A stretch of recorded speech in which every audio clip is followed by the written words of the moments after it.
Here we go. Okay, so first up, again, we're just going to go in alphabetical order. And first up is Mount Horeb. So you all just going to share your presentation, right? Yep, already started. Okay, very good.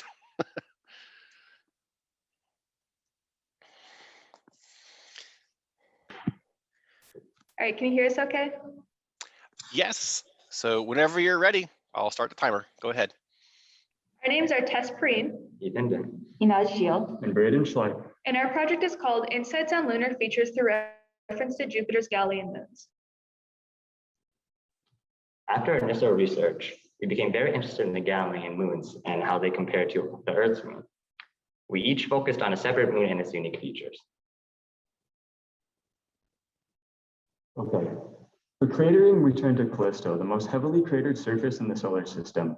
We obtained data through an illustrated map based on relatively low resolution photography with boundaries and classifications, class 1 through 3 being most through least faded craters. Detailed moon cratering data was readily available, and classification was done through randomly sampling and classifying 100 craters. Most striking is a similarity between the cratering histograms, and most prominent is a difference between the classification distributions. Callisto sports mostly class 2 craters, while the moon is dominated by class 1. But recall the limitations of Callisto's photo resolution. Most likely, class 1s are the most prominent, but the low quality photography of Callisto's surface doesn't record the faded craters, skewing the data towards high resolution. When adjusted, similar histograms and similar cratering patterns is further evidence confirming the relation of the moon and Callisto's histories, validating the accuracy of our moon in estimating other planetary surfaces. I want to compare the seismic activity of the moon and Europa to find out more about the surface and interior.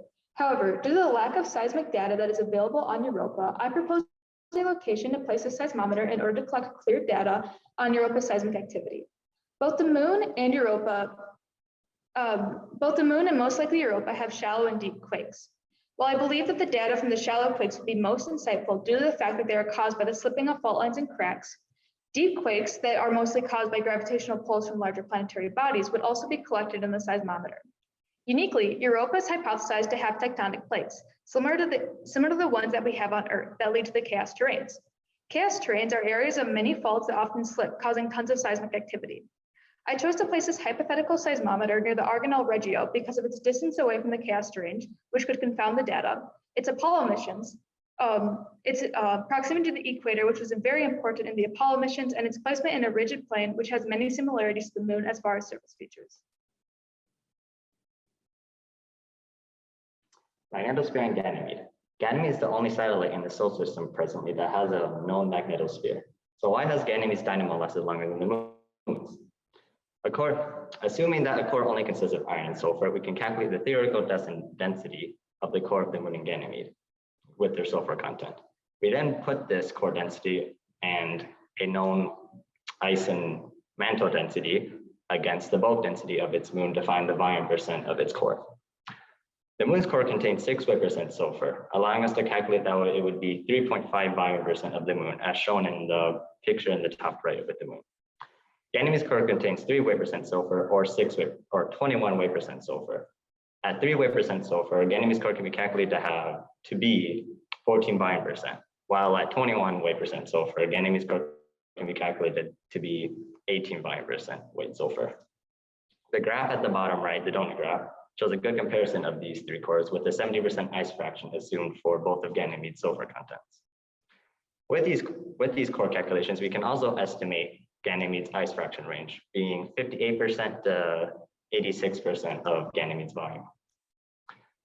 From these core size cuts, well, I can conclude that due to Ganymede's larger core size and higher sulfur content, more than that of the moon's, contribute to its longer lasting dynamo. and now volcanism on Io. One minute. Io is the most volcanically active body in our solar system. Missions have only gotten minimum temperature readings, so there is a question of whether volcanism on Io is predominantly mafic, like that of the moon, or ultramafic. I sought to answer this question through an analysis of flow surface area size distributions. I used image J to measure the area of bright sulfur flow units, pink on this map, dark silicate flow units, dark purple on this map, and older sulfur and silicate undivided flow units from the map here with imaging and data from the missions listed on the slide. Here are my histograms with moon basins as markers, and you can see how they line up by area compared to each type of flow.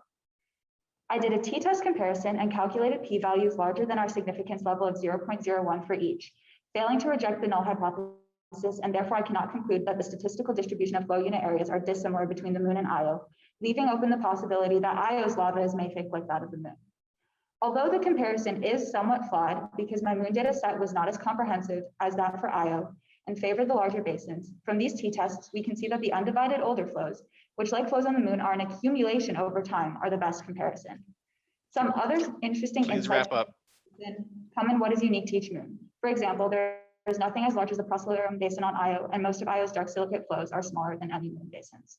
And similarly, there is nothing in the universe as large as our thanks for Kelsey Preisel and Aaron Schroeder. Here are our sources, and we also have conclusions. Let's go on. If you guys have any questions, you can ask now. Okay, thank you. Thank you very much. Okay, let's start with our judges. Do either any of you have a question or a comment? I'll start with one quick one. For the, you count the cratering on Callisto and the moon, what kind of software or what kind of tool did you use? I used ImageJ and PDFs of maps of both the moon and Callisto to measure the crater diameters. Did you directly measure on the image? Yes. And you manually count them? Well, that's a lot of work because you count, you see the frequency, like hundreds of them. Yes. Very impressive. Okay. Thank you. Yeah. Okay. Then follow on, what kind of courses do you have in high school that you applied to this project? Any like calculus or geometry? I would say for mine, I actually took a lot of what I learned about Europa from another extracurricular I did where I got to learn more about Europa and just what actually made me super interested. And I think a lot of us super interested in studying the Galilean moons. I think Inez took statistics, and that really what motivated her to use the PNT tests. And Braden, any courses? Honestly, at a first thought, I think computer power for me, like using spreadsheets and stuff, helped me because I had to use a lot of spreadsheets to do my calculations, and that definitely helped that I know how to do them beforehand. And also my advisor and teacher really helped out with those as well. I would also just add that I'm a huge fan of chemistry and my chemistry courses here at my school, and having the opportunity to look at chemistry in this different and broader context was super special for me. Statistics and experimental design too, helping show when something is statistically significant, how to properly conduct an experiment to get a conclusive answer. Those things help, I think, all of us out as we went through this. Yeah, excellent. Thank you. Welcome. I have a question about how you guys sort of picked your science questions. So first of all, I think this is super interesting. It's always nice to see different solar system worlds compared to each other. But my question is, this is really just out of curiosity, but how did you pick what science question or what aspects you were going to focus on for each of those different moons? So, so what made you pick, let's say, seismic activity as something to look at for Europa and so on for Ganymede, Callisto, and Io? Yeah, so like you said, for Europa and the seismic activity, it really stemmed from this fact that I knew that Europa had tectonic plates, and I thought that was super interesting. And, as we know, we don't, the moon most likely does not have tectonic plates. And so I still wanted to make connections between, what do tectonic plates offer? And that was shallow quakes and deep quakes and just quakes in general. So I want to just take that comparison and move it to the moon. And obviously there's not a lot of data on Europa for seismic quakes, but just doing what we can to find that data. Well, for me, for Ganymede, as I was doing research on it, the main thing that stuck out was the fact that it's the only satellite with a magnetosphere. So then I kind of looked into what powers magnetospheres, and then I came across the dynamo. After further research, I found that the moon most likely had a dynamo as well, like 1.9 billion years ago before it ended then. So I was thinking, kind of making the comparison of, well, Ganymede has a magnetosphere and dynamo still, but the moon does not, and yet they were formed around the same time. So why could that be? And that's kind of where my research question ended up as. And really important too was the superlatives. Like for Callisto, it's the most heavily cratered surface in the solar system. It's perfect to look at cratering histories. Yeah, and Io is the most volcanically active, like I mentioned earlier. And actually my research question went through a lot of different morphing. At first, I was super interested like in chemistry, as I said earlier, and I wanted to look at like a possible like transient atmosphere around the moon earlier in its history, and if Io could kind of be like a snapshot of what that would have looked like. But just with some of the research constraints, just on this project, how it is, I kind of had to narrow my focus a little bit, and then it became a lot about like just data processing and how we could use that to paint a broader picture and answers just a more specific question. Cool, thanks. Yeah, that's really interesting. And I'm glad you mentioned transient atmospheres, because that's actually, that very research question is something that I'm interested in. So we should chat about that sometime. Thank you. Shyama? Yeah, I was just wondering, like, do you understand why the larger core leads to a longer lasting dynamo? So could you, would you be able to say why? Why does the larger core contribute? You made a conclusion here. So just wanted to know, will you be able to tell us how you reached that conclusion, that a larger core results in a longer lasting dynamo? Yes. Well, that would mean there's more, what is the word? Convection. Good. Well, then obviously there'd be more molten, I guess, iron, so to speak, more magnetic material flowing around, providing that would technically correlate to a probably stronger magnetosphere, possibly a longer lasting one, due to more molten material flowing around and allowing all the other materials to be molten.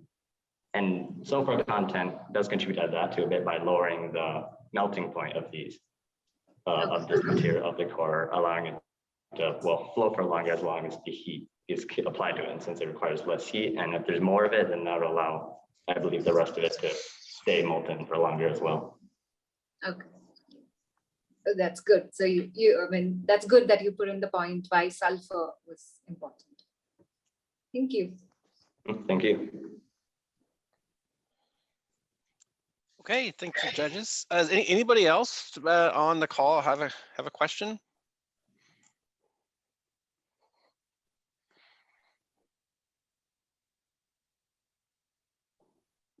Okay, no problem. Great. Okay. Thank you, Mount Horeb. All right. Thank you. Up next is New Haven School. You want to share your, are you sharing a PowerPoint or a poster? We're sharing a PowerPoint. Okay. Give me just one moment. Yes. Oh my gosh.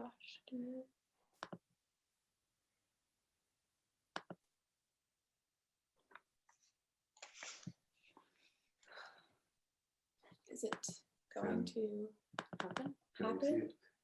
It's black. Why is it not? I am so sorry. We are experiencing some technical difficulties right now. That's okay. It's all right. Can you just figure it out? Your screen sharing, well, where's your? Well, maybe if we stop sharing and then share it again. This has never happened to me before. Well, it happened to the PowerPoint itself. Yeah. Oh, it's right down there. It's just moving. No, it's right here. Yep. No, that's best. No. Okay. Sorry. That's okay. No worries. We had it up. Where did it go? It was right behind us. I'll get it up again. Oh my goodness. So while we're waiting, I just want to also say hello to Dr. Lisa Gaddis, who has joined us. And Dr. Gaddis is the director of the Lunar Planetary Institute. I just started last fall. Lisa, would you like to say anything? Oh, except aside from hello and greetings, and I'm fascinated to learn what you all have been working on. So This is fun so far. And the technical difficulties are just par for the course for the virtual world that we live in. So just got to work through them. It's Can nice you to see our see you. screen now? No, we need to share it again because I stopped the Thanks, share. Lisa. Oh, So you have so many tabs. it's not tabs. I just have a lot of software. Wrong. Okay, they're right down here.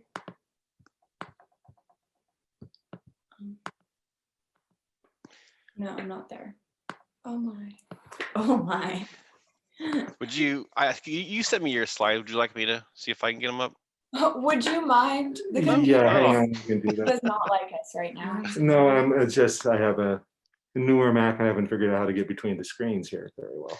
Oh, it's a multiple screen thing. Yes, I hate that. Oh, it would be right down there. Oh, all right. Wow, Julia. Oh, there we go. All right. Okay, we're back. We can share it probably. Probably. great. We'll see if this works. And And it would be that one. this one right here. And And then then share.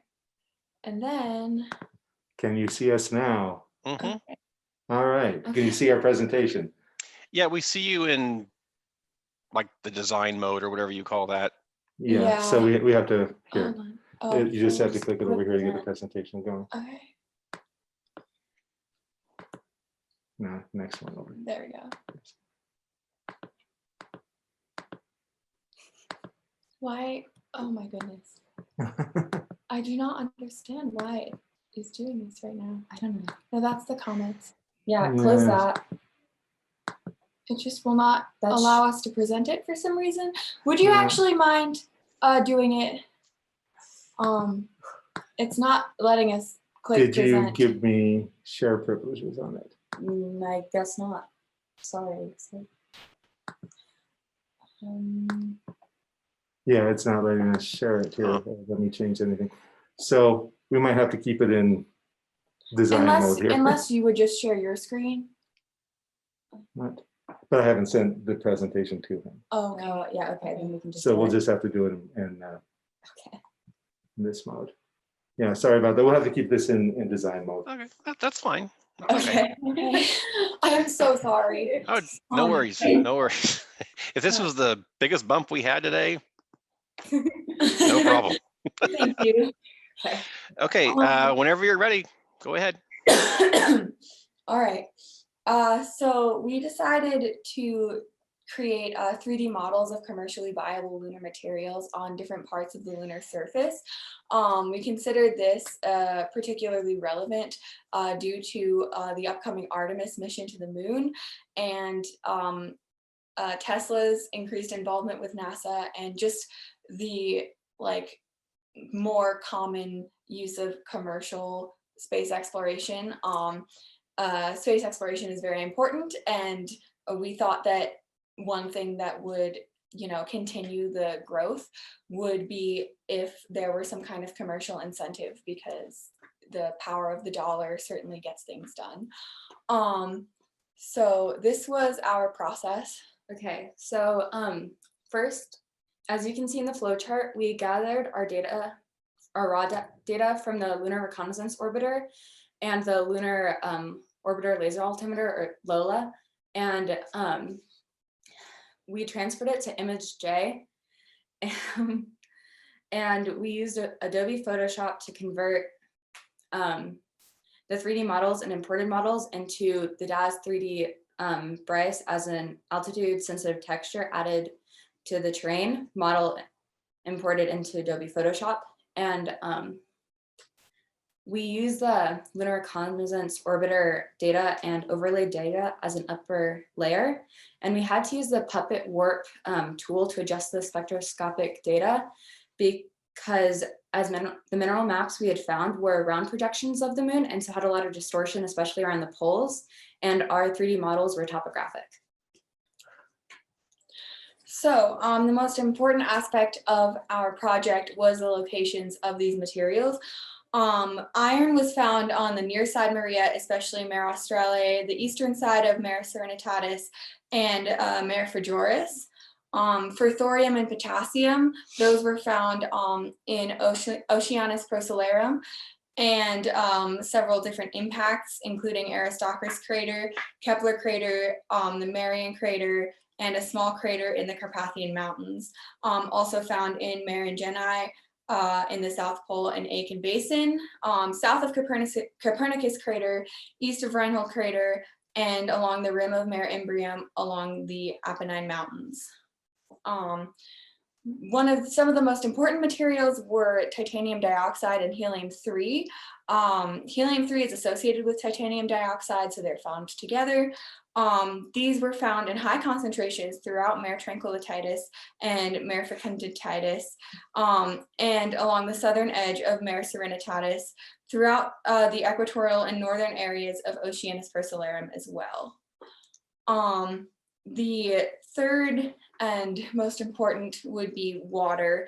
Water was found in the shaded craters near the South Pole and Aitken Basin, and water ice mixed with soil was detected by the Sophia aircraft in Clavius crater.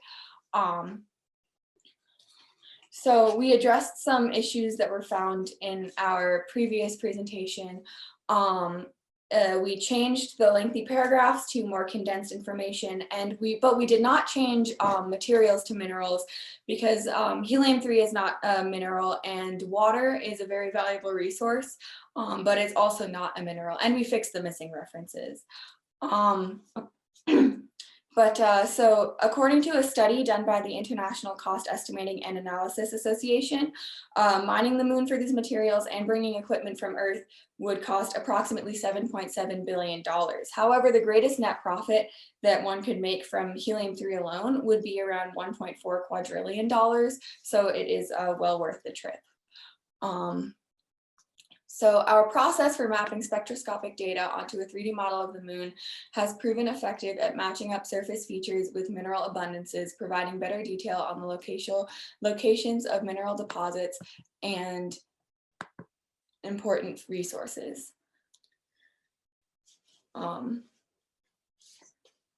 Yeah, we figured that this would be very important, because then you could know the exact locations of all of these resources, and you would have a better idea and understanding of where they were. Yeah. You just said 1 minute. Oh, okay. Sorry. Yeah. Well, I guess we're 1 minute under. It's okay. I'm sorry. But does anyone have any questions for us? Okay, great, thanks. Okay. Oh yeah, so start with our judges. All right, I can go first this time. But yeah, this is really cool work. I have no idea how to visualize data like this. I mostly build computer models, so I'm impressed by what all of you did. So let's see, questions. So one question that comes to mind is, so you had all of this data that you were looking at. Now, if you were in charge of, say, designing a lunar mission, is there additional data that, what sort of additional data do you think might be useful?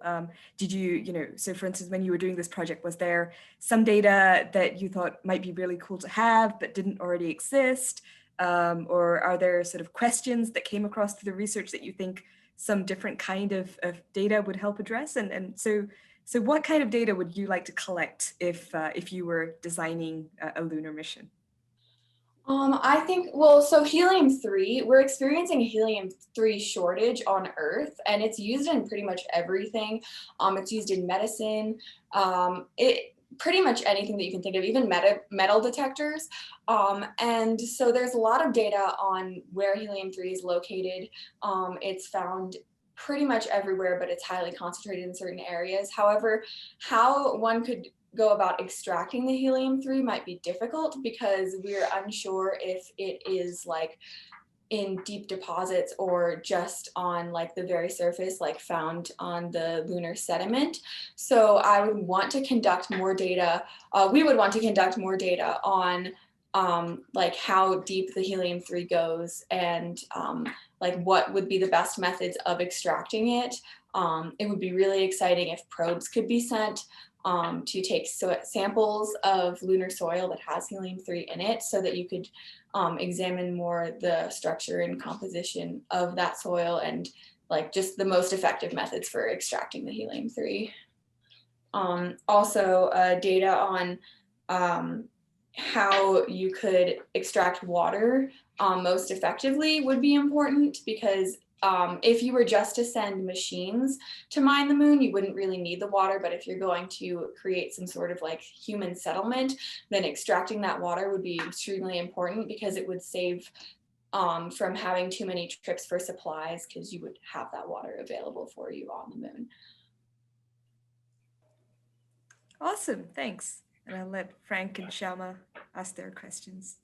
Yeah, thanks, Parvati. Yeah, Parvati, I'm truly impressed by this work. To me, this is like a graduate level research project. And, thank you.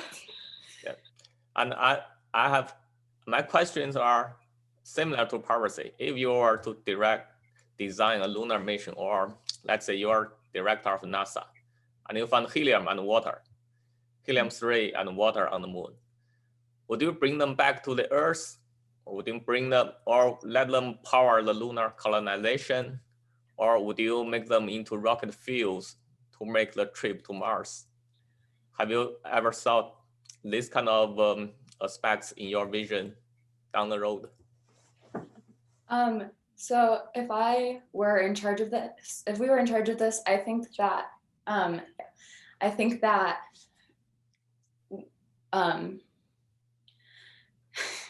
in order to create excitement for more space exploration, which is obviously vital for the future of humankind, we would need to let companies can like mine the moon and bring some back just for commercial profit. However, I also believe that, with the Artemis missions wanting to create, settlements on the moon and then go on to Mars, I think a lot of the things that we find on the moon, even basic things just like iron and stuff like that, could be really beneficial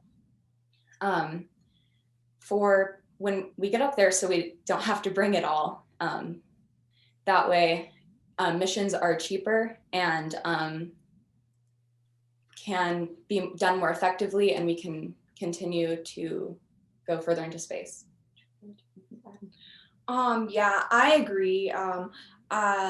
It would be very effective to just simply use those resources for further space exploration, but in order to generate public excitement, it would probably be best to bring a good portion of those materials back to Earth, because public involvement is very important. Because especially if it's the government conducting these kinds of things, because then you need the public to be interested in order to continue having the funds to conduct these kinds of experiments and space exploration in general. Yeah, excellent, very thoughtful. Thank you. Thank you. So continuing on that, do you think we should be mining the moon? Or in other words, would it upset the environment? Are you concerned about if it would upset the environment of the moon? I think that it may upset, well, we both agree that it may upset the environment of the moon, but mining on Earth is greatly upsetting the environment on Earth. And if we want to ensure human survival, we're going to have to look elsewhere for our resources eventually. We think that it would be best to mine the moon instead of the Earth. Earth is our home. It's where we originated. It's where we would like to stay. Well, I mean, it would be really cool to go into space, but it's where humankind should stay. And so disrupting the environment on the moon is far less of a concern than disrupting the environment on Earth. I think the moon also doesn't have life. So you would not really be disrupting like living creatures' habitats or any kind of like delicately balanced ecosystem like we do here on Earth every day. And to add on to that, I mean, I'm sure that there are places that we wouldn't want to go digging up, like Hadley's Rail where Apollo 15 landed. Yeah, people would be upset about that because that's a historical site. but most of the moon is uncharted territory. I mean, we have names for it, but we've never set foot there. And so why not dig it up for the future of mankind? Okay. Yeah. Thank you. Thank you. Okay, thank you, judges. Anybody else out there watching care to ask a question? So this is Lisa. I just have a quick question about the slide just before this one. Lunar materials, this one? Yeah. What do the colors mean on some of these? Oh, so we took data from different topographic maps and we laid them over. Julia. So some of these maps are topographic, but it's an overlay of the spectroscopic data onto the moon's surface. So it just details different materials. That is what they mean. So like if you look over here, on like Mare Tranquillitatis, and the one that's on the top, that mostly highlights helium-3. So the red is the abundance the of deep red helium-3. is helium-3, and it's just a scale as to where helium-3 can be found. So there's fewer helium-3 around here, like Mare Tranquillitatis. and titanium dioxide can be found around here. And if you look at the deep blue, that's where there's less, and that's probably because of crater impacts blasting it elsewhere, because we know that helium-3 is formed from the nuclear radiation from the sun building up. Yeah. Okay, thank you. So the ones in the middle, which have kind of similar color stretches, those are helium, and titanium, those are minerals? Which ones are you referring to? The middle in the top row and the middle in the bottom row. Middle and the top. So this one is helium-3. Yeah, the middle and the top row is helium-3. And then the middle and the bottom row is thorium and potassium. Okay, thank you. Thank you. There may be labels there. I just maybe I can't read them. And the one in the upper left? No, that was my bad. I'm sorry. Sorry. Yeah. Hey, do you want to take that one? No. No? Okay. Okay. I will take that one. Wait, I'm sorry. Which one were you talking about again? The really bright one in the upper left corner. What data set is that? The red and orange one? Yeah. This one right here. Okay. Maybe we're flipped. Oh, this one. That's Yes. a topographic map. That's just a topographic map. Okay. Yeah, that details altitude and elevation. Okay, thank you. Yeah, so it's famously hard to render all of these data sets onto the lunar surface. So you got through one of the more difficult aspects of appreciating these data sets and using them. So well done. Thank you. Thank you. I just want to say, my name is Greg Schmidt. I'm Director of Survey. And hi, Lisa. Hi, Andy. I just want to say what an excellent job this is and how important it is. So, and just want to give you guys some props and continue doing the great stuff you're doing. Thank you so much. Thank you. Mallory, you've got your hand raised. We'll go to Mallory and then we need to go on to our next presentation. Yeah, my question is, I love spatial data. When you put together these maps, did you find a location on the lunar surface that is like the prime area that would be the most lucrative to mine with a lot of different resources? Yes, if you look at the top middle, Mare Tranquillitatis, around the southern border of Mare Serenitatis, that is where the most titanium oxide and helium-3 is. And those are the most, especially helium-3, those are just the most valuable resources on the moon, especially because we're facing a shortage and of how much helium-3 is worth. And of course, if you look down by Clavius crater, there's a lot of water. However, I think that would be more for future moon bases and not just commercial, bringing back to Earth. So if you were going to mine the moon to bring it back to Earth, I would go to the Sea of Tranquility. Yeah, Most definitely. Helium-3 is the most valuable resource on the moon by far, and there is just so much over there. It would be a very profitable enterprise. Great, thanks. Thank you. Thank you. Okay, well, thank you, New Haven School. Up next is St. Mary's.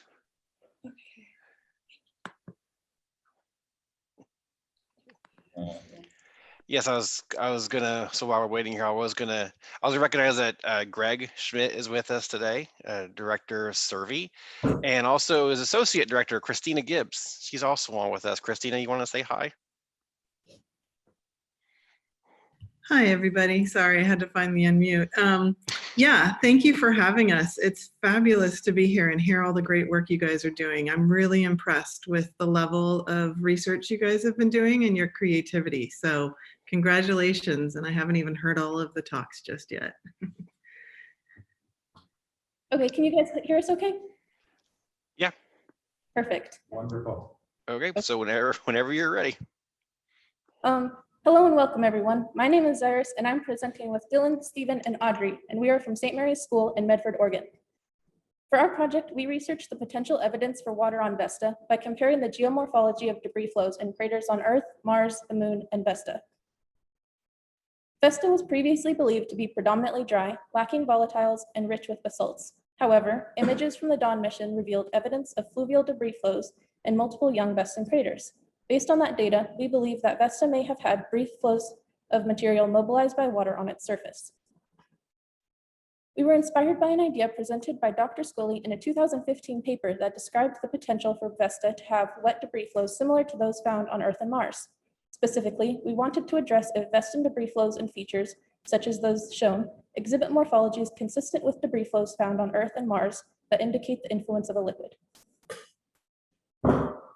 The purpose of our research was study the debris flow of geomorphology on Earth, Mars, the Moon, and Vesta. On Earth, these features have been studied extensively, and mechanisms that are well understood. The understanding of the debris flow on Earth can be applied to other solar system bodies. Using the image analyzing tool, including JMARS, Vesta Track, Mars Track, and ROC QuickMap, and we identify and evaluate the different debris flow type in craters. After analyze, we compare the image to better understanding the mechanism of their flow style, wet or dry. Once the crater was found using a formatted tool, the name and location were used to find higher resolution image on NASA's photojournal and Google Maps for Earth. During our research, we looked at 4 different dry flow features: linear gullies, talus slopes, granular flow, and flow melt, which we decided is considered dry as it is molten rock. Dry flow lacks volatiles and liquids and appears to have rough texture due to mobilized unsorted materials or poorly sorted debris. Linear gullies are characterized by the straight linear gullies going downhill. In comparison, wet flow are debris flows that contain liquids that influence the mass spacing processes in planetary bodies. The most distinctive wet flow curvilinear gullies are interconnected curving gullies that end in a well-sorted lobate deposit. Another type of wet flow is the alluvial fan, a fan shape of alluvium formed at the base of an incised tenor. However, what we found in Vesta, the deposit is seen to be more tear-shaped. Pitted terrains are formed by volatiles evaporating, forming pits with straight edges between them. The difference in temperatures between the pitted terrain and curvilinear gullies implies that pitted terrain is richer in silica impact melt. This is consistent with the occurrence of terrestrial analog for pitted terrain, degassing pipes, and silica impact melt breccias. This is another reason why we can tell it is not the asteroids that could cause the formation. Other alternatives to a volatile substance includes formation by either dry flow or impact melt. We ruled out dry flow because there is no known mechanism for a granular flow to curve. Silicate impact is the least likely reason for creating either gully type. The shapes and patterns do not have rounded leaves, bumpy surfaces, lobes, or spiral flow patterns, and the composition is not similar to these areas. In addition, there is not enough gravity on Vesta for impacts to create large amounts of flow melt. From our observations and comparisons of images from the Moon, Mars, Earth, and Vesta, we found that all four of these bodies share many similar styles of mass wasting. When we observed dry flows compared to wet flows, we noticed two main differences: texture and texture and flow direction. As you can see in the example, dry flow appears to have a rough texture due to the unsorted materials. Wet flow appears smoother as a result of liquid mobilizing the materials. Dry flow also tends to move straight downhill, whereas wet flows are curvilinear. Based on our study of debris flow geomorphologies on Earth, Mars, the Moon, and Vesta, there is clear evidence that several Vestan craters contain debris flows formed in some combination with a liquid. Thank you so much for watching our presentation. All images are cited on our poster if you want to investigate further. We also want to thank our advisor, Dr. Watkins, as well as Dr. Scully, who is currently conducting lab experiments with JPL to test the evaporation rate of water on Vesta. Okay, thank you. And just FYI, you had about 25 seconds left. So good, good timing. Okay, so let's start again with our judges. Any questions? Yeah, this was this is really excellent work and great presentation. I loved it. I have so many questions, which is a sign that you've done really good work, because you know the best science always leads to more questions than it answers. So so if I have to pick one question to ask, so when you were looking at these wet and dry features on Vesta, did you notice you know, were there some particular regions on Vesta where you tended to find wet flow features and other regions where you tended to find dry flow features? So were there sort of any, did you notice anything in particular about the spatial distribution of wet versus dry features on Vesta? We actually did. We, however, were mainly trying to compare craters to others. So we weren't like looking at how much there was each wet flow in different areas, but we found that they're actually clumped more so by the crater, because if you look at the North Pole, that's dark, so Vesta, when dawn was there, so we had a hard time accessing the images. And then the South Pole, that was blown, of course, by the large shoemaker asteroid. No, sorry, it was blown away by a huge impact, and we were unable to basically see a lot of it. But according in the paper, they were younger. And there are also younger craters, so we basically found it in the central area. Cool. Yeah, that's really interesting. I'm going to ask another one while Frank and Sham are thinking of more questions. So were there any features that you found on Vesta but didn't see on the Earth and Mars? Or conversely, you know, were there sort of things that you saw associated with flow features on Earth and Mars that you didn't see at all on Vesta? So there were a lot of things that we found. For example, on Mars, there was one where we think it was a flow melt, but it kind of was hard to tell, but it was really cool to like see it. Yeah. And another thing we noticed was with the alluvial fans, as I mentioned, we saw they were more tear-shaped compared to the more fan-shaped that we see on Earth and Mars. So that's actually one thing, is it seemed to be a lot more steeply shaped of the alluvial fans, and it wasn't quite as spread out. So that is actually one thing we noticed about the differences of the wet flows. Awesome, thanks. Thanks, excellent work. And my question is that, based on your findings, do you believe the water is still there? Well, the way we saw it is that it's basically the liquid ice pockets that are evaporated by hitting meteoroids. So we believe that the different ice pockets should still be on Vesta that we could be able to find. So yes, we still do think there will be ice currently on Vesta. Okay, let me back up a little bit. If there had been water or flow on the surface of Vesta, for these geographical features, are there any possible causes to make this, like other effects other than fluid force? other than the force? Can you please, so are you asking about what we were considering besides that? We considered, of course, flow melt, which we thought could form very similar types of things that we could see with wet flow, but that's one of the other things we considered. Could you please clarify your question? Right. Yeah, let's say if we have a smooth area, that could also be formed by electrostatic forces moving granular materials. Yeah, but we mainly considered just looking at that. We didn't look at the electrostatic forces. The main things we considered besides wet flow was, of course, flow melt, as we discussed, and we also discussed whether or not it can be straight dry flow. We did not look at electrostatic forces. Okay, thank you. Is there any characteristic that really says that this is water and not any other liquid? It's just, it's more Um, common. So we think that water is a bit more common, but that's why we say volatiles and not just like water. Because, you know, there could be a different type of liquid substance that is not water. But water is the most common type of volatile that we found. So, but it could be like CO, could be a different volatile. And that is Okay. Thank you.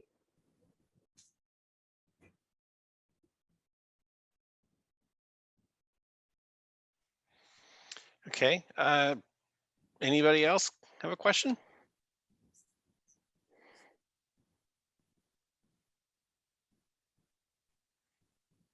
Okay. Well, thank you, St. Mary's. And up next is Seaford High School. Hello, we're here. If St. Mary's could stop screen sharing, please.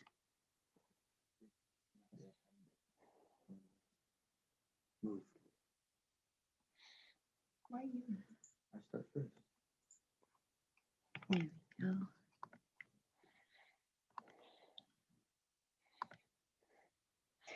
Okay.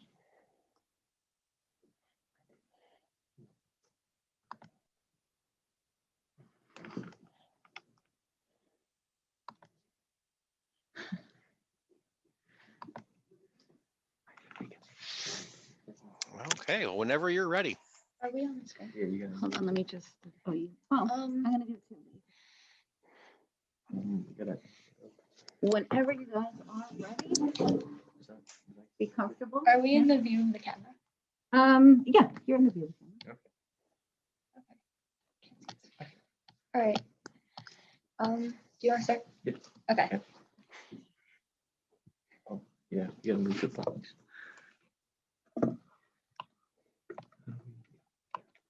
What you doing? Yeah, okay. Okay, we're starting now. Okay. Comparative Planetology, a study of central pits, central peaks, and polygonal craters on the moon and Vesta. A polygonal impact crater, or a PIC, is an impact crater whose crater rim has two or more straight adjacent sides. On the left, you can see an example of a lunar polygonal impact crater with 8 sides. On the right, a diagram of a normal crater next to a polygonal crater. A central peak is a positive landform in the center of a crater and is indicative of a complex crater. On the left, you can see an example of a Sirian impact central peak crater. On the right, a topographic map of that crater. A central pit is a depression in the center of a crater, and it comes in 2 types. The floor pit on the left, which is just a depression in the center of the crater floor, and the summit pit on the right, which is a depression on top of a central peak.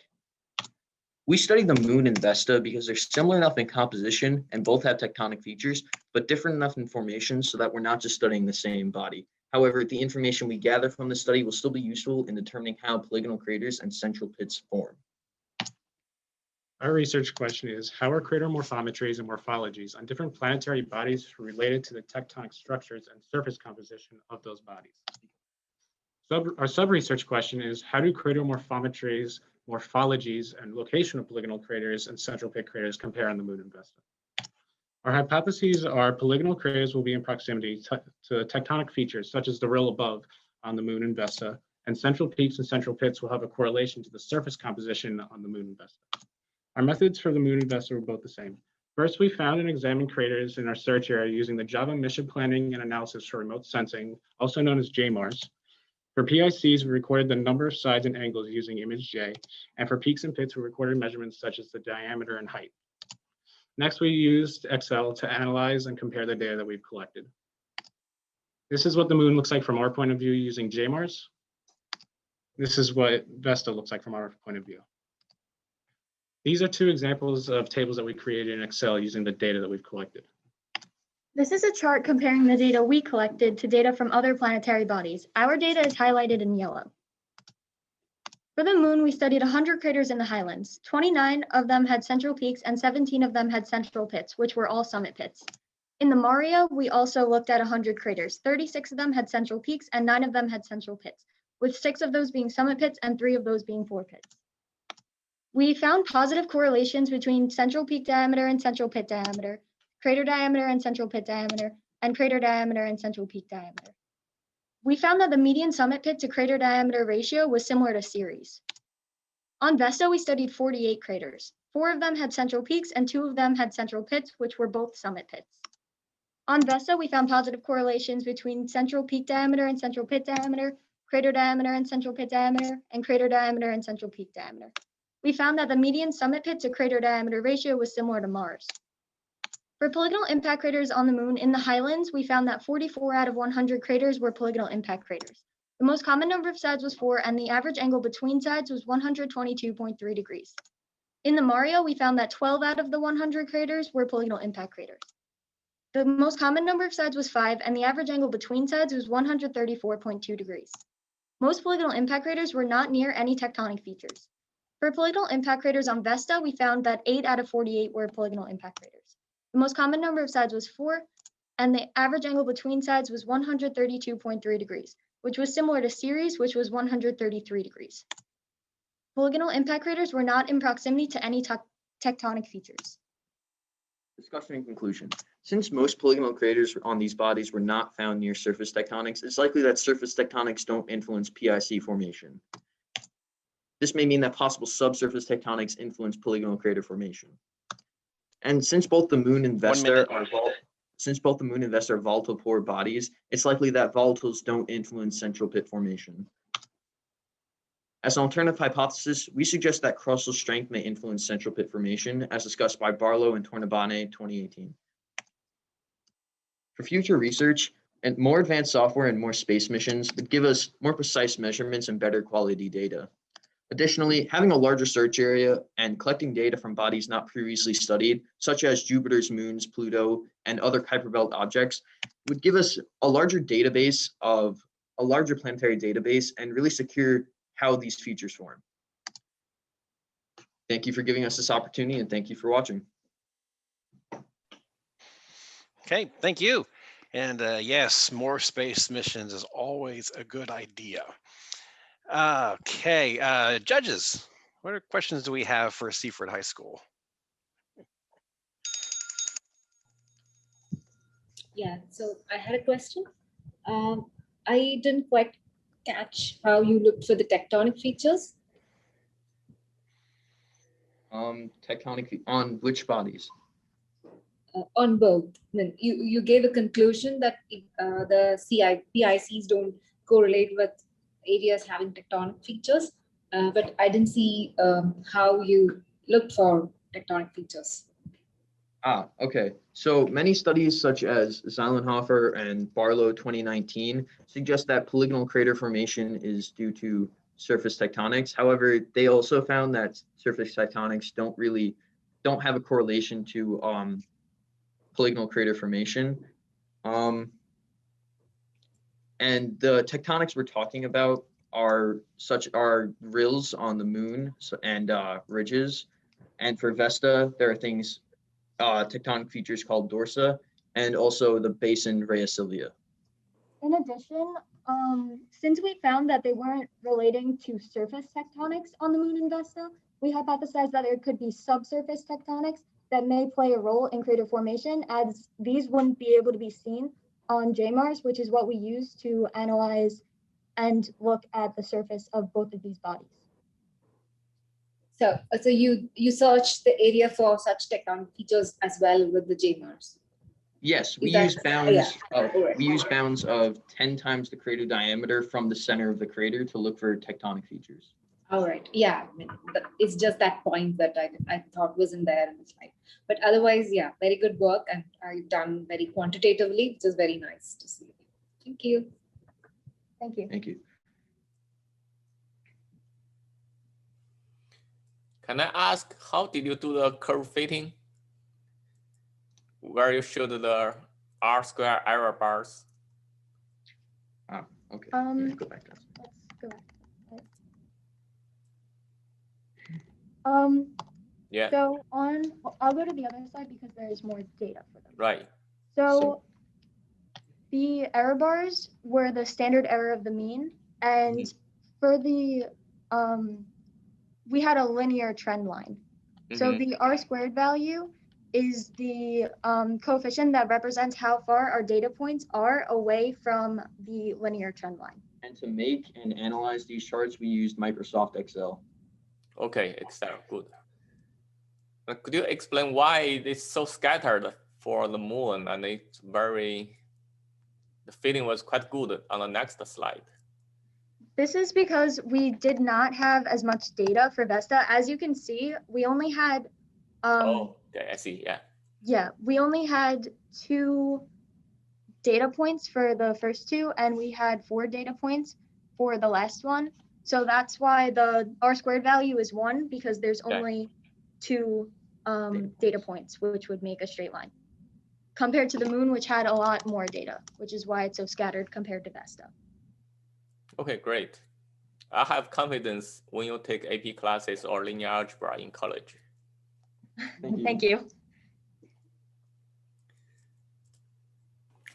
So I have a question, kind of following up on Shyama's question, but so it looks like there isn't a correlation between polygonal craters and surface tectonic features. Did either you or did any of the other studies that you reviewed look at any data sets that might be able to identify subsurface tectonic features? So for instance, did JMARS have maybe the GRAIL gravity data or mini RF radar, which looks a little bit below the surface? Do you guys have thoughts on how one might identify subsurface tectonic features? So JMARS actually did not have any sort of camera to look at subsurface tectonics. However, it was theorized by many studies, such as Zeilenhofer and Barlow 2019, that subsurface tectonics do influence polygonal crater formation, because many studies, such as Bedingfield 2016, who studied polygonal craters on Dione, that polygonal craters, like the sides of them, were parallel to tectonic features. In addition, we actually do have a slide showing the many models for polygonal impact crater formation. So there are 3 models for polygonal impact crater formation, and they all have to do with tectonic features. So looking into these and comparing them to other studies, we found that on the moon and Vesta, no tectonic features were near the polygonal impact craters. So relating to tectonics, one of the only other options would be subsurface tectonics.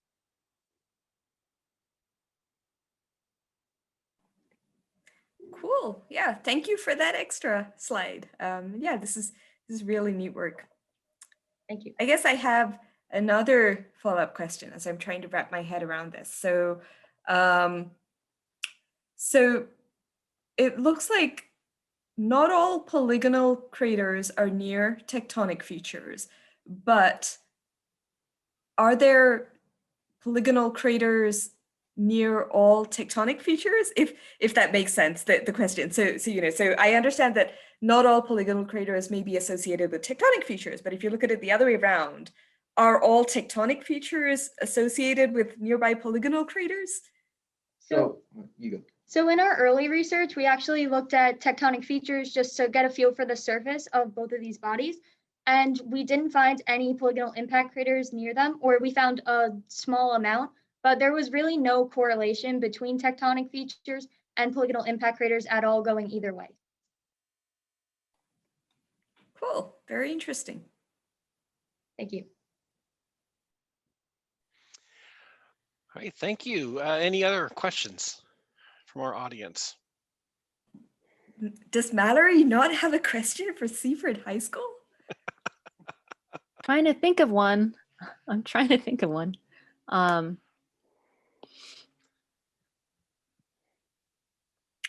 So you found that polygonal impact craters, so like Parvati said, they're not correlated with tectonic features, or they're not correlated with surface tectonic features, right? That's what you're saying. Yes. Did you find any kind of remote or far off tectonic systems of tectonic structures that could be linked to the orientations of the polygonal rims of craters? Does that So make sense? we did use boundaries of 10 times the crater diameter from the crater center. So that really limited the existence of tectonic features near polygonal craters. A common study, Neidhart et al. 2017, they studied polygonal craters on Sharon, except they did not use boundaries, and that is why they found more tectonics were in relation to polygonal impact craters. And I'd like to clarify, total, we only found one tectonic feature. It was a rill that was close to a polygonal impact crater on the moon, and it was quite a distance away. It wasn't extremely close to the crater, but it was within the 10 times the diameter of the crater distance. So that's 1 out of 248 polygonal impact craters. Great. Thank you. This is really great work. Can I have a quick comment? Sure. I was staring at this slide. I noticed I may suggest you to capitalize the moon, M. Oh, yes, sorry.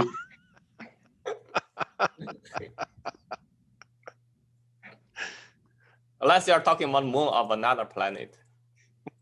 No, we mean the Earth's moon. Good catch. But excellent work. Thank you. Thank you. Thank you. So this is Lisa. I just have a very quick comment, and that is that I really like your use of references, your frequent mention of references, and the data sets that you used, and all the illustrations, and all together it was a very nice package. Well done. Thank you so much. All right, thank you all. All right, let's move on to our next presentation from South Sevier High School.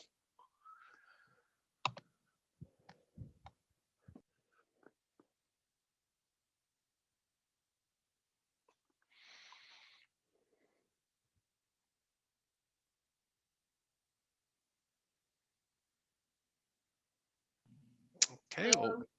Hi. We're from South Sevier. I'm Vivian Smith. I'm Erin Levitt. And I'm Jennifer Trujillo. And our project is on the morphometrical analysis of irregular Mare patches. Is it gonna go?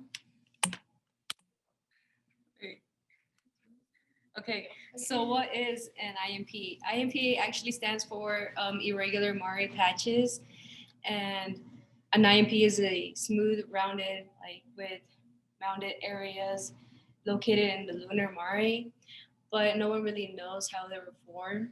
Actually, the Aina D caldera was the first, the one right here, was the first IMP that they recognized during the Apollo 15. And since they, like I said, they don't know how they were formed, there are actually 4 theories about them, like the late stage lunar volcanism, the waning eruption, and the recent gas release, and the last one is inflated lava flows. Our research goal was to further analyze the morphometry of irregular Mare patches to better understand IMP features and identify needs for further determination of formation ages. Okay, so with our procedure, we first started in our literature review. That's when we started to pick our IMPs that we wanted to study. And so we picked 12, 46, and 51. And the criteria for these is that they had different host mare and they had varying geological contexts, and also they needed to have multiple sources of reference in literature, so they're not like ghosts in the media. Like, we want to know about them. They need to have some information on them. And so eventually we chose those three because they fit the criteria. And then next thing we did is we went to JMARS and we used the Lunar Reconnaissance Orbiter camera stamps and also the narrow angle camera images for higher resolution images. And once we had those images, we zoomed into the coordinates of our IMPs and we put polygons around the areas we needed. And we chose these areas based off of the contrast in the depressions in the mounds compared to the surrounding terrain. As you can see where it's highlighted, and we chose those spots. And that is essentially the IMP. And so once we had our polygons around the outlines of these IMPs, we measured the length and the width, and we also added a topographical layer to determine the elevation changes. And then we repeated this process with each IMP, and then we compared the data. Our data. In this graph, there is the IMPs and their different features. They each have polygons around them. The polygons help to illustrate the shape and location differences of each feature. The polygons are placed here because they are around what is obviously different in color and texture from the rest of the host mare. We look at each polygon's texture to determine a percentage to make it comparable. In the pictures, the rougher texture is brighter colored and the smoothest the darker. The rougher is brighter because it's more porous, it's more weathered, so it's just more obvious like that. And it becomes more porous or more rough depending on how it's formed, which lava type it is. Each polygon also has its own profile, and the profile lines are along the longest part of the IMP and then perpendicular to that. And we use that to compare elevation change for more information on just the morphology of it. Okay, so this is our data of rough versus smooth and the elevation change for the IMPs. 1 minute. And so basically this is just to help us understand if the IMPs are similar and how they're more related. Okay, so based on our evidence, our IMPs were rougher than INA, which is our comparison IMP. So INA is about 35% rough and ours were about 60 to 90. And so they're pretty different. But despite the differences, INA and number 12, they're similar in that they're just one main feature and that they have really significant elevation changes. And then the other two IMPs, they are like scattered and they have similar elevation changes to each other. And so this roughness that we find in our IMPs, it may be an indication of the morphology of calderas or vents, the collapsed calderas and vents. And that leads into our theories. So we'll go ahead and do that. Okay, so we have two theories. One discusses if it's young and the other one discusses if it's old. And since we have like a very short sample, like since we chose 3 IMPs out of 91, we don't have enough information to figure out which one goes with which evidence supports theory. Our future studies, what do we need for future studies to make this project successful? What we would start with is ground-based imaging. Higher resolution images would help us analyze and observe rock abundance values. Site visits to collect field samples. Rock samples would be obviously helpful to further investigate the big "how old is it" question. Also, investigate host mares. Age and classification of host mares would help us investigate how irregular these patches really are, and closer comparisons to other related formations and features would help us classify these patches into what they really are. We're super grateful to everyone who helped us with this project, including you, the judges, for pushing us along and encouraging us to do better. You have any questions? All right, thank you. Yeah, and we'll need to kind of keep things moving so we can get in our presentations and everything else. But judges, let's hear from you, of course. Any questions? Okay, very interesting work. My question is about, do you see lunar IMPs as potential good candidates to build lunar base? That isn't really the gist of our project. I think they are much too textured for a lunar base, but the relative, why IMPs are relative is because determining whether they are young and old could mean like how the moon formed and how it aged and what that means for other planets. And so it's more relative to the age of the moon. Right, yeah.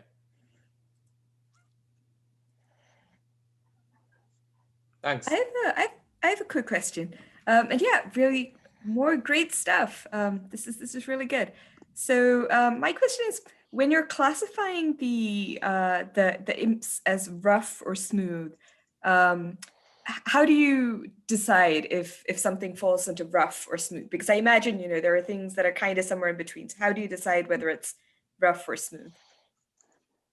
Yeah, I can take this. Yeah. So the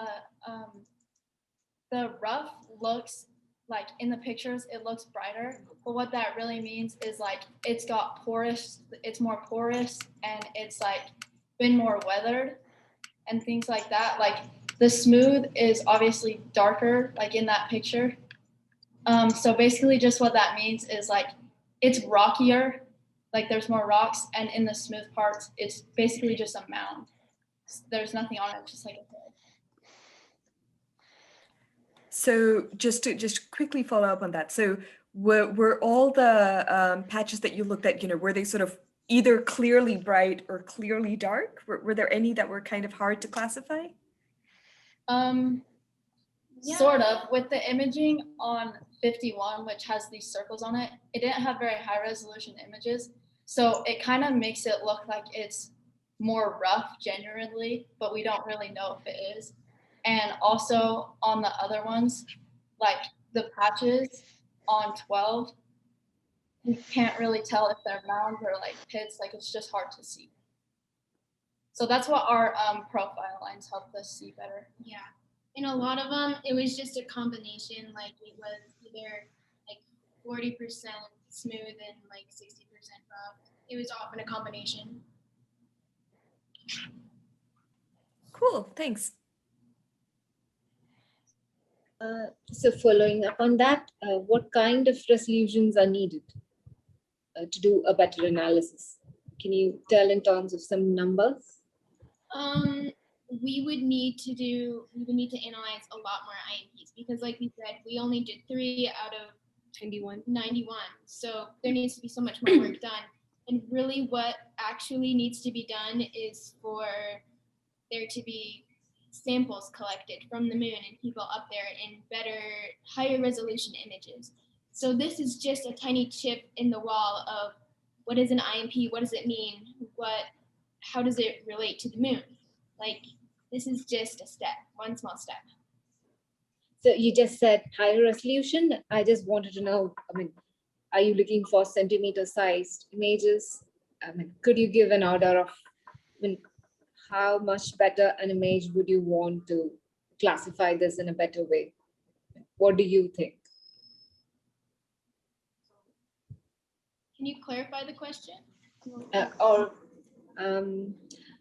How much better an image would you need to, if you need to do this in a better way? Okay. In terms of like, yeah, you're zooming into this. I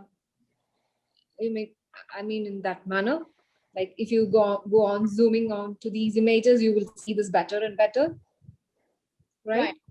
Yeah. So I think we just need like as far as we can get, we use the LROC stamps. but there's only so many of those, so we would need to take like more pictures of like each IMP. Okay. All right. Thank you. Thank you. All right, thank you. So now let's move on to Upper Darby High School, and I will be, do you still want me to share slides on my end for you guys? Yeah, I think that would work best. Okay.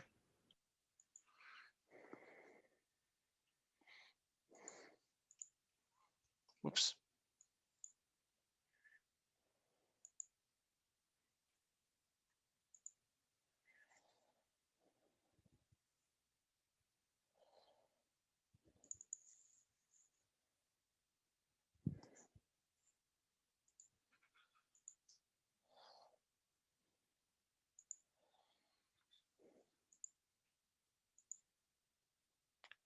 Okay.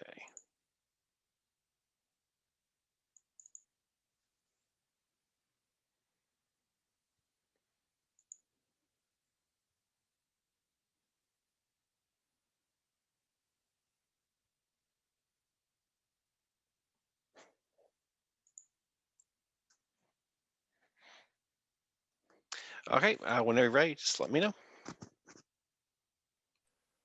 Hi, we're from Upper Darby High School, and this is our presentation on the composition of lunar pyroclastic deposits. Next. So lunar pyroclastic deposits, also called LPDs, are low albedo areas on the moon originating from past volcanic eruptions. They get their characteristic low albedo from fragmented basalt and iron-bearing mafic minerals that are present in their composition. Some also contain primitive materials such as volcanic glasses and beads.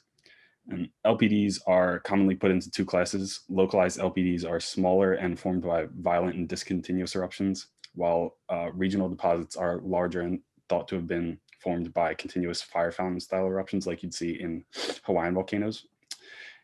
If you look at the pictures on the right, you can see a diagram of an LPD forming eruption and an actual image of an LPD at Kopf crater.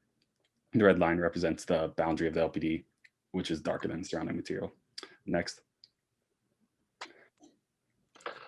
So in 2003, the Gaddis paper identified 75 LPDs, and in 2012, the Gustafsson paper identified 12 new LPDs.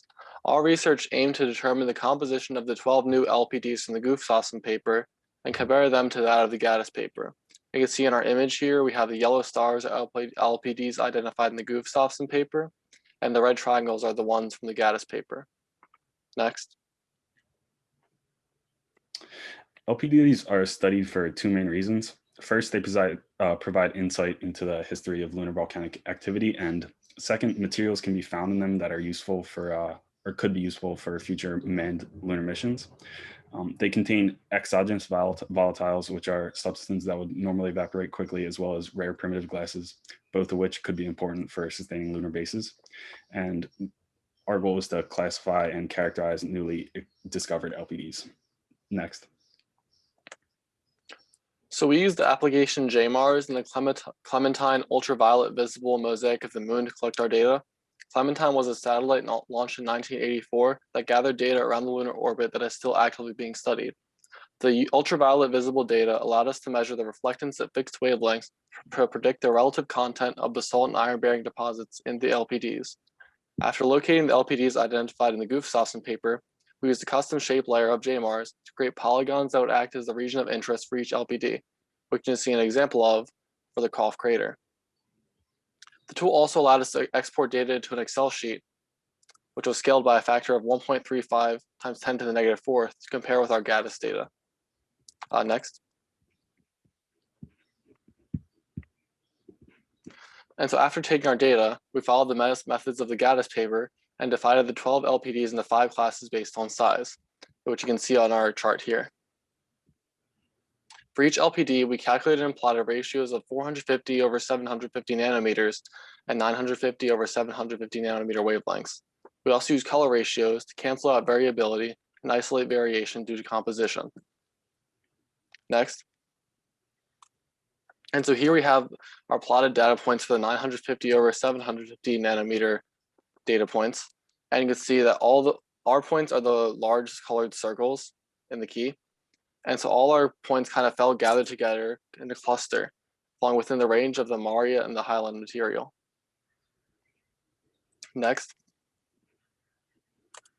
And so here we have our 450 over 750 nanometer chart, which is similar, but it shows the mafic content. You can see all points are clustered together except our two Burt E and Boys Ballow points. Next. And so here we just have a combination of the two graphs. 1 minute. You can see we still have the two outliers of the Burt E and Boys Ballow points, which we'll focus on in our conclusion. Next. So most of the 12 LPDs that we studied have similar albedo properties to those studied in Gaddis et al. 2003, which infers a similar composition. Our data is slightly skewed towards a higher reflectance at 750 nanometers as compared to previous LPDs, which is likely because we studied the LPDs that we studied were identified later and had a less distinct albedo as compared to the lunar surface. All of the LPDs that we studied have a mafic strength in the range of Maria and Highlands, with most in the Maria range. The LPDs at Burt E and Boys Below showed quite high titanium content and relatively high mafic strength, which makes them standouts for future studies. In total, our research reaffirms the understanding of the LPDs as containing useful resources and presents potential landing sites for future lunar missions. Next. So here we have our references. Next. And we would like to thank Dr. Sarah Valencia for her guidance in this project, and Center for Lunar Science and Exploration and the Lunar Planetary Institute for hosting Exploring of the Moon and Asteroids for secondary students. And a special thanks to Dr. Lisa Gaddis for consulting with us on her paper and lunar pyroclastic deposits in general. That's it. Could have questions now. Great. Thank you very much. Okay. Judges.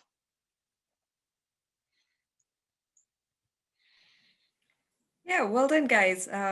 I must say, I really like your polygons. I think they're just very well drawn, much better than if I tried to do that myself. So, so my question is about those two outliers that you identified. So I guess I have a two-part question. So one is, were there any similar outliers in the original Gaddis data set? And then the second part of the question is, any thoughts on why those are outliers? Why those might be so different?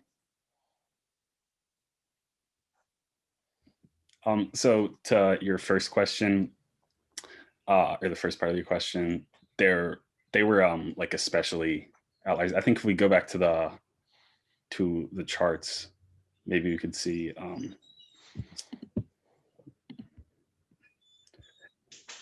yeah, that those two larger purple dots are the highest on the chart, higher than all the Gaddis data, the smaller points that were plotted behind them. Yeah, so, and then as to why they are that way, we're not exactly sure. Yeah, I'm not sure. Yeah, maybe Nick, if you have anything. I think that's why we kind of specified that they would probably warrant more research and like maybe more data collecting of those areas to kind of pinpoint why. All right, yeah, no, that's a fair answer. That's a good answer. And then just out of curiosity, where are those located on the moon? Those two particular ones?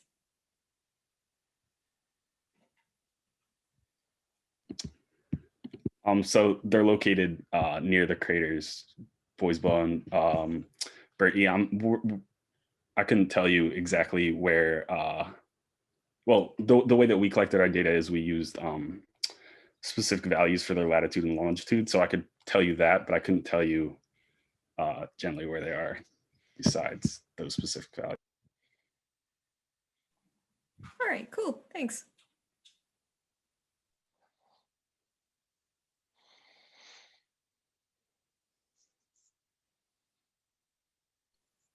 So what do you think the scatter and composition is related to?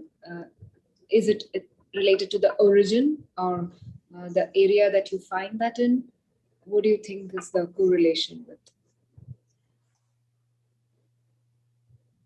Yeah, so part of the difference that we see is due to the fact that those two classes of LPDs, regional LPDs and localized LPDs, they're thought to have had different matters eruption, and then the regional LPDs, which are the larger ones, usually in excess of 1,000 kilometers squared in area, they're thought to have originated from a deeper strata of the moon, whereas the localized LPDs, the smaller ones with more discontinuous eruption style,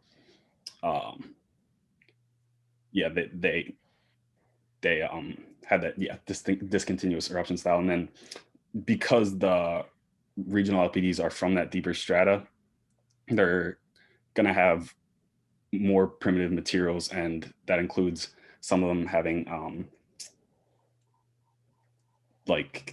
primitive glasses, volcanic glasses, and glass beads that are especially high in, or especially rich in that titanium, TiO2. And I think the two pyroclastic deposits that were the outliers were some of our larger ones. So that plays a role. Yeah. Thank you. Very nice work. Very interesting work.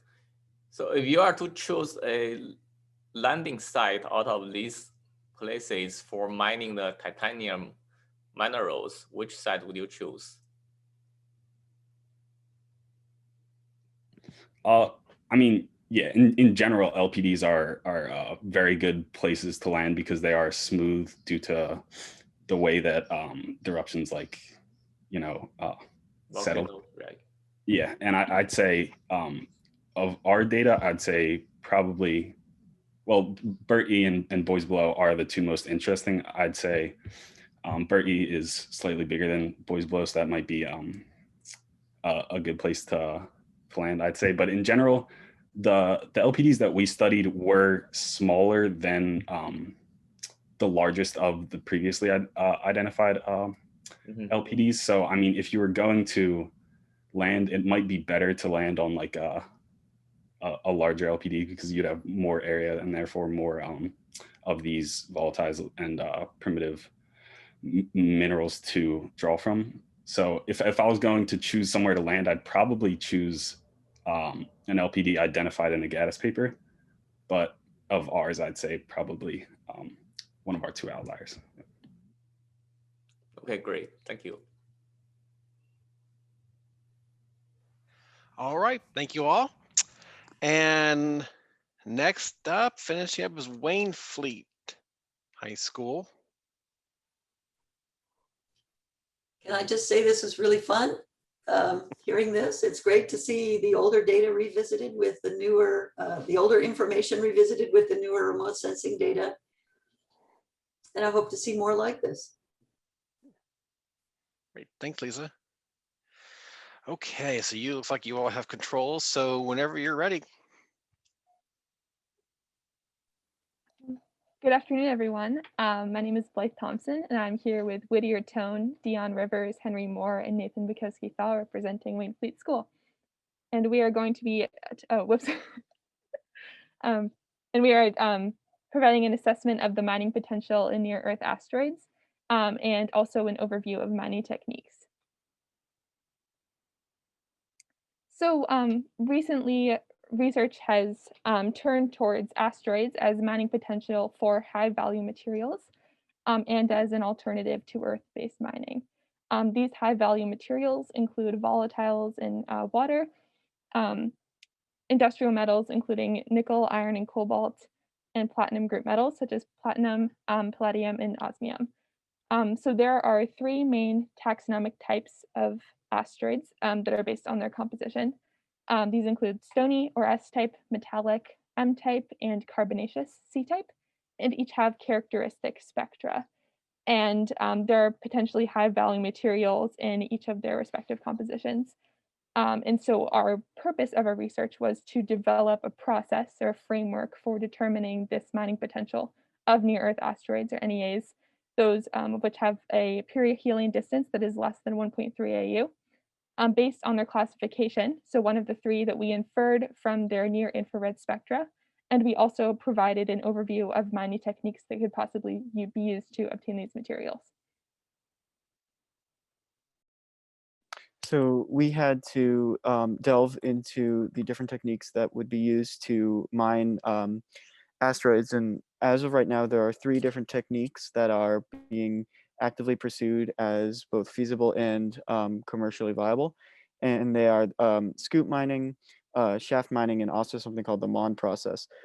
Scoop and shaft mining are very similar to what happens on Earth, similar to like an excavator or where they drill when they drill ice cores out in the Arctic. The MON process is a little more interesting in my opinion because it actually involves using a magnetic rake to scoop up metallic particles from the surface of asteroids, and then through a chemical process produces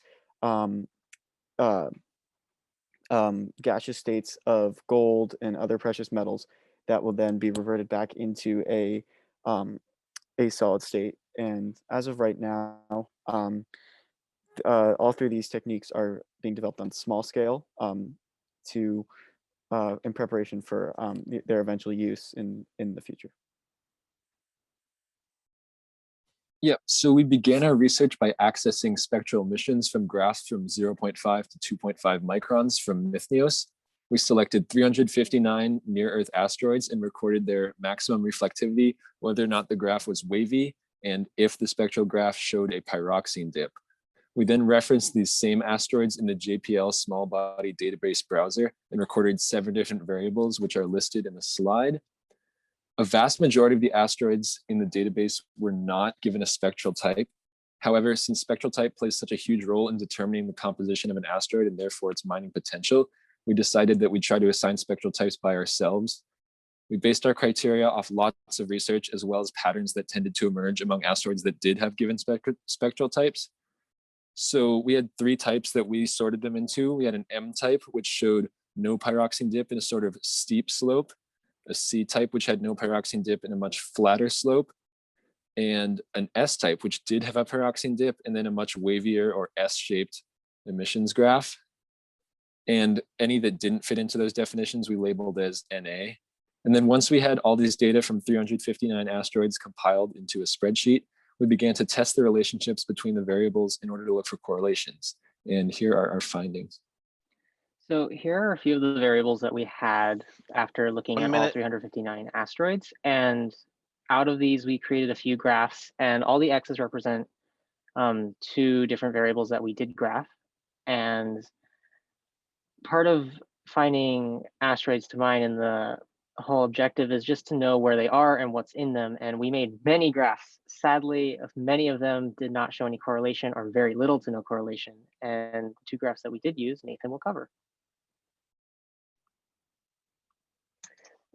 We determined that S-type asteroids were the most abundant NEAs, despite the fact that C-type asteroids are the most abundant asteroids in the main belt. Overall, we found that C, M, and S types are all spread out throughout the main asteroid belt. The identified M-type asteroids within 0.7 and 1.25 AU seem to indicate a concentration of metals around both Venus and Mars. As M-type asteroids can contain valuable materials such as nickel, iron, and cobalt, this cluster of M-type NEAs may hold mining potential. The highest number of observed C-type asteroids, there were 8 of them, are located between about 0.84 to 0.95 AU, indicating another potential cluster. However, the likelihood of finding valuable materials on the C-type asteroids increases beyond 1.3 AU, as they are more commonly found in the main asteroid belt. The spectral features that indicate the presence of water and carbon compounds in C-type asteroids occur at wavelengths longer than 0.8 to 2.5 microns, which were really outside of the range of our sampling. Thus, C-type asteroid spectra must be analyzed at longer wavelengths, which is roughly greater than 2.5 microns in further research in order to observe features that may indicate the presence of both water and volatiles.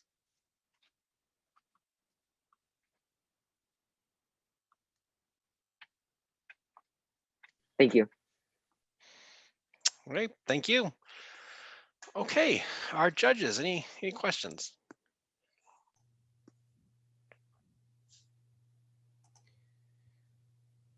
Very excellent work. So based on the classification of the types, can we infer what kind of minerals can be mined from those asteroids? I can respond to this one. Thank you. That's a great question. I think that well, we were definitely focused on more of developing a framework for assessing the potential. So looking at the different asteroids, categorizing them, and then looking and categorizing them based on their spectra. I think that a next step could be certainly looking at the individual asteroids and seeing, looking at their spectra and determining what we could potentially find there. I know that definitively we can say that some of them have pyroxene in them because of the dip that's present at 1.5 microns. In terms of specific materials that we could find, just based on the categories, in terms of C-type, certainly hydrogen, carbon, nitrogen, oxygen. And then in terms of industrial metals that we could potentially find in the M-types, iron, cobalt, and nickel. Those are probably the big three. And then in terms of the platinum group metals that could be valuable that we could potentially find in the S-types, those would include osmium, palladium, and rubidium, and some other ones. And so all of those have associated benefits with them. But I think that for our research in particular, we focused more on developing this framework. But I believe that definitely a next step would be looking and seeing what specific materials and minerals and valuable materials specifically we could determine based on the criteria that we've developed. Okay, yeah, excellent. Thank you. Yeah, so apart from the mining point of view, apart from the material that's present on these objects, what other criteria would you use if you want to decide that I'm going to mine in one of these asteroids? Yeah, so as we were talking about, and as you point out, yeah, it's one of the major parts is like the materials on the asteroid. We think that that kind of like the next most important thing is sort of its positioning inside of our solar system. So asteroids that are especially like the closer near Earth asteroids, we noticed that there's a nice cluster of S-type asteroids, which would give us a lot of those the helpful materials. So really the distance between Earth, because you have to take something out there and either bring it back or kind of mine something there and then bring back the materials back to Earth. So kind of its distance from Earth, and you can kind of infer that based on the distance from the sun is something that's extremely helpful. Thank you. Very nice work. I certainly didn't know about this cluster until I saw your poster. Thank you. Yeah, this is really excellent work. I was sitting back and enjoying your presentation and your answers to the questions. So can you remind me how many asteroids what was your sample size again? Could you 359. 359. Okay, wow, yeah, that's a lot of asteroids. So I guess I'm really curious about the process. So for instance, so I have a couple of questions. So one is, do you think that this, so it sounds like you guys, went through the spectra and did this manually. Do you guys have thoughts on whether this is something that could be automated and, or do you think there would be challenges to automating it? And the other thing I'm curious about is just, how did you guys go about doing it? So for instance, with spectra, right? Some of these spectral features can be really hard to see for folks who are not spectroscopists. So did you run into situations where, so did you guys sort of divide the 300 asteroids between the 3 or 4 of you and then everyone compared them, or did you sort of double check each other's work, or were there situations where someone thought there was a pyroxene dip and someone else was like, nah, that's not really a dip? I'm just curious how you found the what your thoughts were on the process of working with spectra, and also so any thoughts on whether this could be automated, and two, how did you handle the ambiguities in working with these squiggly lines? Yeah, so to start, we just really copied and pasted stuff from these databases into a Google Sheet, which definitely could be very easily solved with a few lines of code. But we did not end up doing that. So that process could definitely be made much more efficient. We spent a long time doing that. And then as to the sources of error, yes, the max reflectivity was one that could be like looked at directly. You can just kind of like read the graph. But yeah, the pyroxene dip and whether it was like wavy or not, of course, are very subjective things. So that's definitely going to end up being a source of error. But I think for the most part, we did tend to agree. And anything that was a little bit ambiguous, we just put into the NA category. All right, great. Good stuff. All right. Thank you, judges. Thank you, Waynflete School.